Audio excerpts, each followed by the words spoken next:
আর বিলম্ব করো না, আর বিলম্ব করো না, আর বিলম্ব করো না, আর বিলম্ব করো না। তাই আজকে মহাপ্রভুর আমার পুরবের ভাবে ভাবিত। তা বাবা মহাপ্রভু আজকে আমার পুরবের ভাবে ভাবিত হলেন কেন? পুরবের ভাবে ভাবিত হওয়ার কারণটা কি? দেখুন, আমাদের মনে তাহলে আগে প্রশ্ন জাগে, মহাপ্রভু আমার কে ছিলেন? একটু জোরে, নাহলে খুব গ্যাপিং লাগছে। মহাপ্রভু আমার কে ছিলেন? মহাপ্রভুকে এই কথা বলতে গিয়ে কবিরাজ গোস্বামী বললেন, রাধা কৃষ্ণ একই আত্মা, দুই দেহ ধরি, অনন্য বিলাস রস আস্বাদন করি, সেই দুই মিলে এবে চৈতন্য গোসাই, দুই মিলে ভাবরস আস্বাদিতে এবে হলো একঠায়। কথাগুলি মন দিয়ে শুনবেন মায়েরা। রাধা কৃষ্ণ মিলিত তনু আমার গৌর সুন্দর। তা আজকে আমার মহাপ্রভু হঠাৎ করে এইভাবে গৌর রূপ ধরে এলেন কেন? রাধা কৃষ্ণ হঠাৎ করে গৌরাঙ্গ মহাপ্রভু হলেন কেন? এইটা আগে আমাদেরকে জানতে হবে। কেন আমরা প্রতিটা লীলার আগে গৌর চন্দ্রিকা আস্বাদন করি?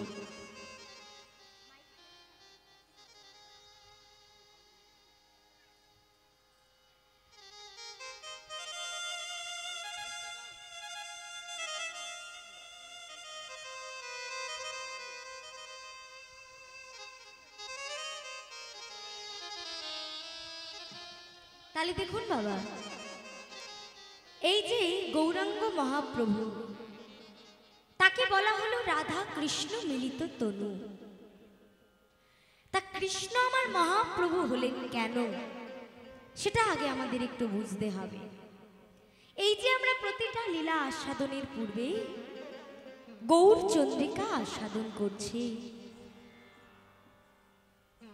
গৌরের কথা গৌরের ভাব শ্রবণ করছি, এটা কেন করছি? গৌরাঙ্গ মহাপ্রভু আমার কে ছিলেন?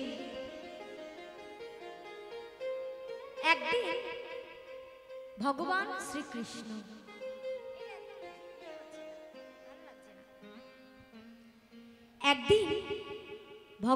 শ্রীকৃষ্ণ সুন্দর নব কৈশোর নটবর বেশ ধরে বৃন্দাবনের পথে পথে হেঁটে যাচ্ছিলেন। মন দিয়ে শুনবেন। হঠাৎ করে এক মণিখচিত দেওয়ালের মধ্যে তিনি দেখতে পেলেন, বাহ, কি অপরূপ এক পুরুষ, কি দিব্য তার অঙ্গ শোভা। প্রাণে ইচ্ছে জাগলো, কে কে এই পুরুষ? আমি তাকে দেখব, আমি তাকে চিনব, আমি তাকে জানব। কে কে মহান পুরুষ, এত সুন্দর দেখতে? আজ ওই মণিখচিত দেওয়ালের মধ্যে সুন্দর যুবককে দেখে কৃষ্ণ পাগল হয়ে গেল। পাগল হয়ে আজ ওই রাস্তায় রাস্তায় খুঁজতে খুঁজতে চলে যাচ্ছে, কোথায় গেলে সেই যুবককে খুঁজে পাবো। আর এইভাবে খুঁজতে খুঁজতে খুঁজতে খুঁজতে হঠাৎ করে দেখতে পেল রাস্তা দিয়ে বিশাখা চলে যাচ্ছে। আয় বিশাখা, বিশাখা, জানো তো বিশাখা, আমি আজকে না এক অপরূপ সুন্দর দিব্য পুরুষ দেখেছি। কি সুন্দর তার অঙ্গ জ্যোতি, আহা! জানো তো বিশাখা, তাকে দেখে আমার প্রাণে বাসনা জাগলো। একবার যদি সেই দিব্য পুরুষকে আমি প্রাণে ধরতে পারতাম, আমার এই হৃদয়খানা জুড়িয়ে যেত। এইবারে যখনই বলেছে দিব্য পুরুষ দিব্য জটা, তখন ওই দিব্য ছটার দিব্য পুরুষের কথা শুনে বিশাখার আর বুঝতে বাকি রইল না কৃষ্ণ কাকে দেখেছেন। তাই বিশাখা বলছে, কৃষ্ণ তাহলে তোমার এখন মনের কি অভিপ্রায়? বিশাখা, ওই দিব্য পুরুষকে আমি ধরতে চাই, নিজের কাছে রাখতে চাই। বলো না, ওই দিব্য পুরুষকে আমি কোথায় গেলে পাবো? বলছে, তুমি যে দিব্য পুরুষের কথা বলছো, সেই দিব্য পুরুষ আসলে কোথায় পাবে জানো? ওই দিব্য পুরুষকে পেতে গেলে তোমাকে রাধার কাছে যেতে হবে। রাধা? রাধার কাছে যেতে হবে? হ্যাঁ, এই দিব্য পুরুষ রাধারানীর কাছে আছে। কি বলছো? রাধারানীর কাছে দিব্য পুরুষ আছে? বলে হ্যাঁ। তা কি করে হয়? না, হ্যাঁ, শুধু এক জন্ম নয়, জন্ম জন্মান্তর ধরে রাধারানী সেই পুরুষকে নিজের কাছে আগলে ধরে রেখেছে। তুমি যদি রাধার কাছে যেতে পারো, রাধার কাছে গেলেই তুমি সেই দিব্য পুরুষের দেখা পাবে। তাই আজকে প্রাণ গোবিন্দই আমার ছুটতে ছুটতে চলে গেলেন শ্রীমতী রাধারানীর কাছে। রাধে রাধে, কৃপা করো রাধে, দয়া করো রাধে। কি হয়েছে বধূ? কি হয়েছে তোমার? রাধে, জানো রাধে, জানো আমি আজ এক অপরূপ সুন্দর এক দিব্য পুরুষকে দেখেছি। আমি সেই দিব্য পুরুষকে লাভ করতে চাই। সবাই বলল সেই দিব্য পুরুষ নাকি তোমার কাছে বাধা পড়ে আছে। দাও না, বলে দাও না, সেই দিব্য পুরুষকে আমি কিভাবে লাভ করতে পারবো? রাধারানীরও বুঝতে বাকি রইল না গোবিন্দই আমার কাকে দেখেছে। রাধারানী গোবিন্দকে বলছে, বধূ গো, তুমি যাকে দেখেছো তাকে তো তুমি ধরতে পারবে না বধূ। কেন পারবো না? কেন না বধূ, কেন পারবে না জানো? কারণ তুমি যে দিব্য পুরুষকে দেখতে পেয়েছো, এই দিব্য পুরুষ দেখলেও তুমি তাকে ধরতে পারবে না, কারণ সে হচ্ছে পূর্ণ বিষয়।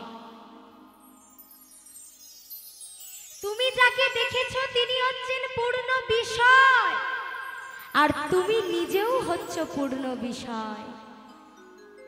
আর বিষয় হয়ে তো কোনোদিন বিষয়কে জানা যায় না বধূ।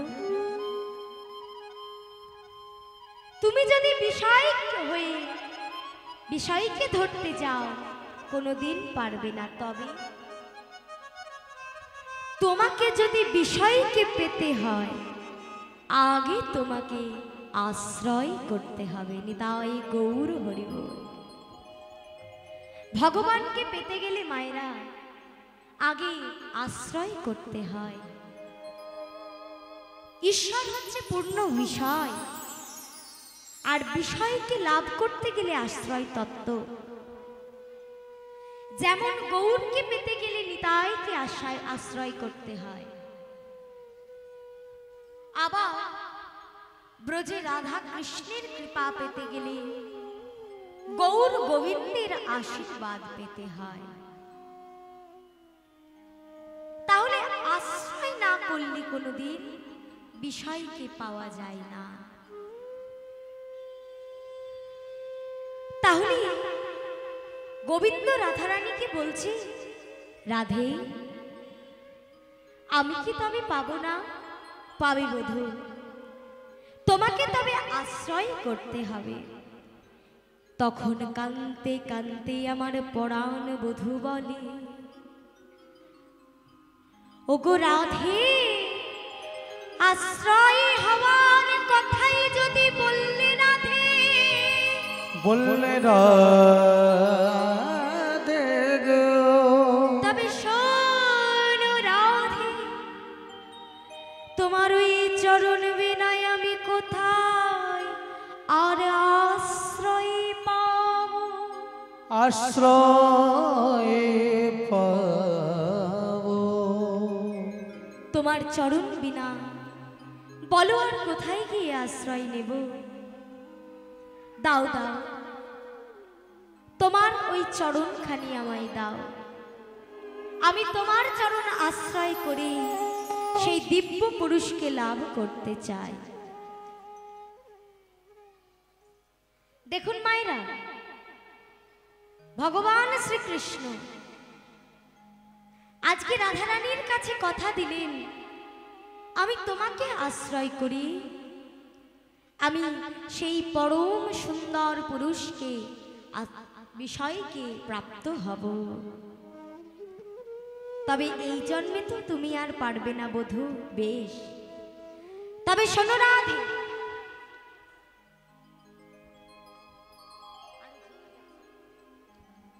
ও মায়েরা বলছে, শোনো রাধে, এই জন্মে হবে না, তবে আগত কলি যুগে আমি হব গৌরাঙ্গ মহাপ্রভু।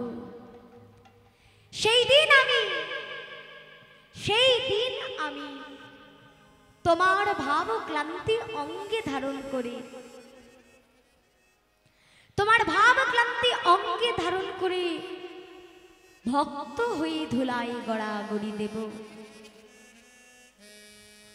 সেই দিন তোমাকে আশ্রয় করে আমি কৃষ্ণ হয়ে, সেদিন ভগবান না হয়ে ভক্ত হয়ে ভগবানকে ডাকব।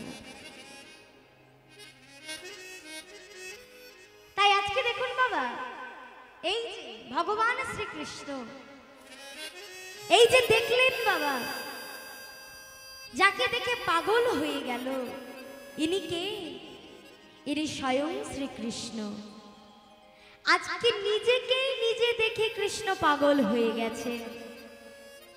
তাই আজকে বললেন, আমি কলিকালে যখন গৌরাঙ্গ হব, তখন আমি যা এই ব্রজে পেলাম না তা আমি পাব।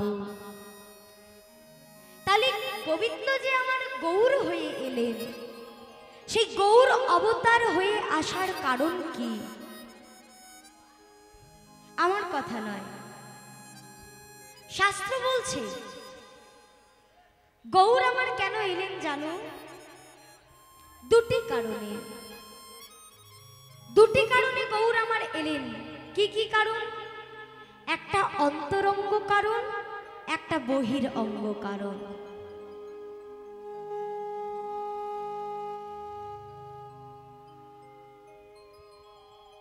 একটা অন্তরঙ্গ কারণ, একটা বহিরঙ্গ কারণ। তাহলে অন্তরঙ্গ কারণ কোনটা আর বহিরঙ্গ কারণ কোনটা?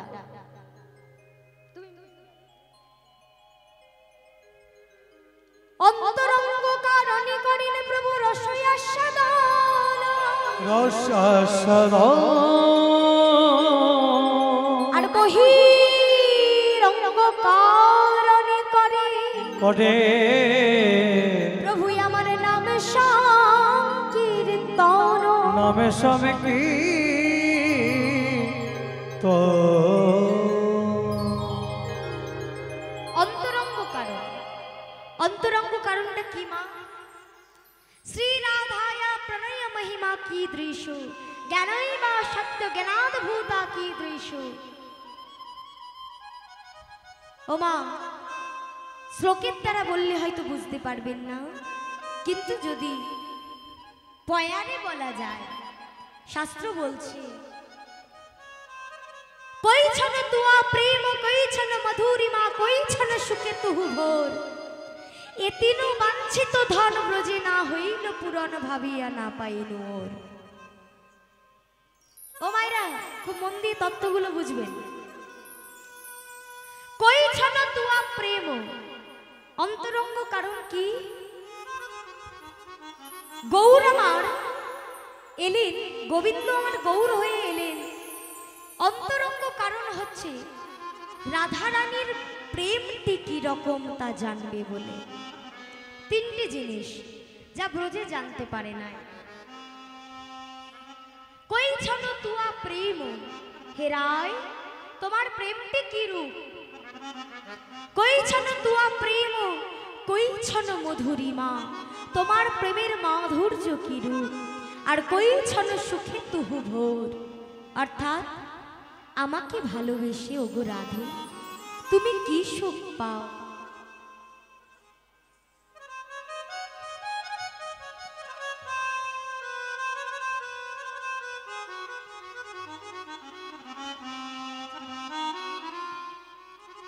আমাকে ভালোবেসে তুমি কি সুখ পাও? তাহলে এই তিনটি কারণ কি কি মায়েরা বললাম? শ্রী রাধার প্রেম কি রকম তা জানতে গৌর হয়ে এলেন, শ্রী রাধার প্রেমের মাধুর্য কি রকম সেটা জানতে গৌর হলেন, আর গোবিন্দকে ভালোবেসে রাধারানী কি সুখ পায় সেইটা জানতে গৌর হয়ে এলেন। তাহলে বোঝা গেল অন্তরঙ্গ কারণ আর বহিরঙ্গ কারণ এই জগৎ জীবকে উদ্ধার করা। কালকে বলছিলাম না যে গৌর হরি আমাদের এই কলির অন্ধকার থেকে উদ্ধার করবার জন্য এসেছেন। তাই আমার আপনার মতো কলির মানুষকে উদ্ধার করার জন্য গৌর হরি অবতীর্ণ হয়েছিলেন এবং বহিরঙ্গ কারণে তিনি নাম সংকীর্তন করেছেন। তিনি দাঁড়িয়ে দাঁড়িয়ে ঘুরে ঘুরে বলেছিলেন, ওগো কলিহত জীব তোমরা হরিনাম করো, হরিনাম বলো, হরিনাম ছাড়া তোমাদের গতি নাই। কিন্তু মাগো আমরা কলির মানুষ, আমরা একবারও কি হরিনামটি গাই? আমরা কি ভগবানের দেখানো পথে হাঁটি? আজ যদি আমরা শাস্ত্রের পথে হাঁটতাম, ভগবানের দেখানো পথে হাঁটতাম, তাহলে মানুষে মানুষে এত হিংসা হতো না। কারণ কোনো শাস্ত্র বাবা হিংসার বাণী প্রকাশ করেনি। সব শাস্ত্র সব গ্রন্থ বলছে সবাই ভাই ভাই ভালোবাসায় বেঁধে থাকো।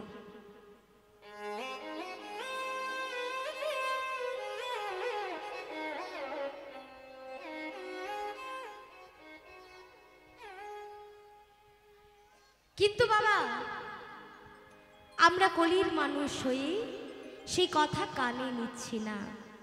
কালকে বলছিলাম, বলতে বলতে সম্পূর্ণ বলা হলো না, আরতি আরম্ভ হয়ে গেছিল। তাহলে বাবা আগে কিন্তু আমাদেরকে একটু সচেতন হতে হবে।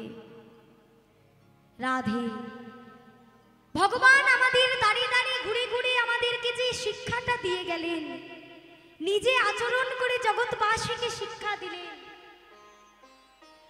ওগো কলির জীব তোমরা নাম করো, এই নাম ছাড়া তোমাদের কোনো গতি নাই। একবার তোমরা যদি হরি বলে কাঁদতে পারো তবেই কিন্তু তোমাদের উদ্ধার হবে। কারণ অন্যান্য যুগে যদিও বা অন্য কিছু পূজা অর্চনা যাগযজ্ঞ ধ্যান আদি দ্বারা ভগবানকে পাওয়া যেত,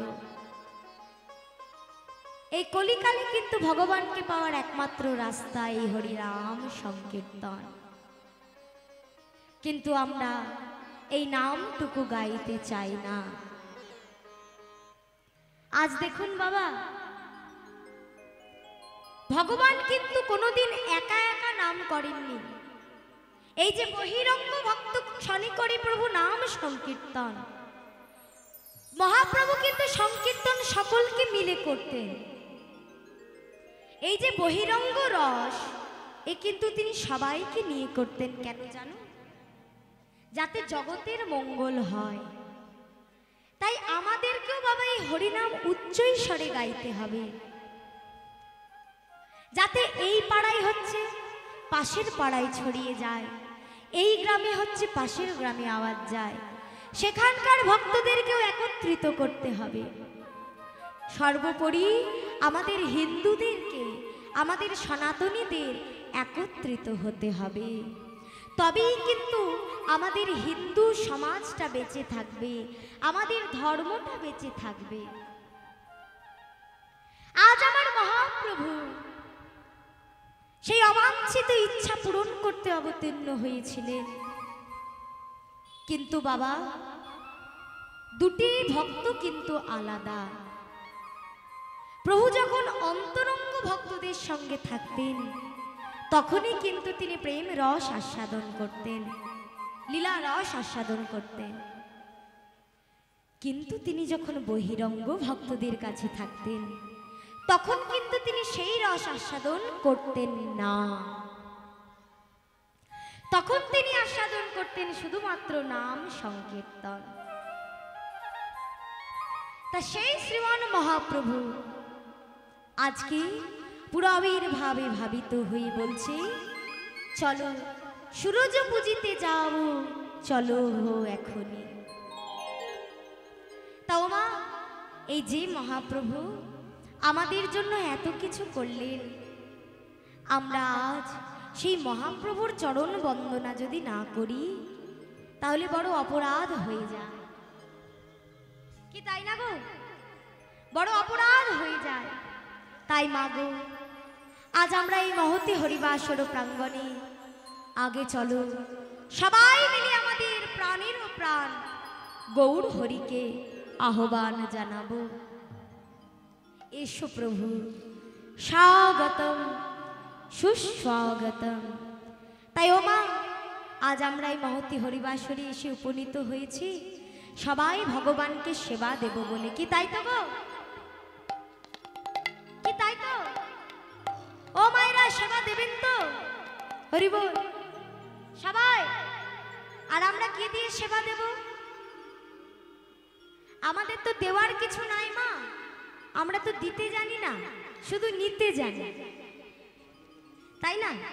এখানে গিয়ে প্রণাম করছে, হে ঠাকুর এটা দাও, ওটা দাও, সেটা দাও, যাই যাই করছি তাই যেন শুধু চাই চাই চাই, দাও দাও দাও।